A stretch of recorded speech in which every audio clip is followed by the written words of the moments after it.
Атырау өңірінің барлығын су басып, еңсеміз түсіп, өте ауыр жағдайда, қиын жағдайда отырған халыққа Алла сабыр берсін. Мынау бүгінгі Соколок бөгетті жарып кетті. Судың қарқыны күшті. Елдерге өте қиын жағдай болып жатыр. Жан-жақтың жолдарының бәрі жабылып жатыр.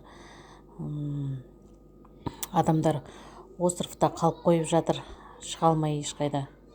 Өте ауыр жағдай. Бір күні ана жақтың жолын жауып жатса, екінші мына жақты жауып жатырады.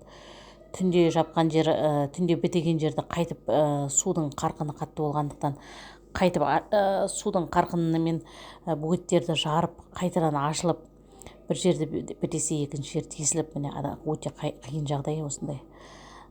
Катамаранмен жүр мына нелер. Еріктілер бар. Акиматтың адамдары бар. Өте ауыр жағдай. Алла сақтасын енді баршамызды. Қиын, өте қиын. Осындай жағдай.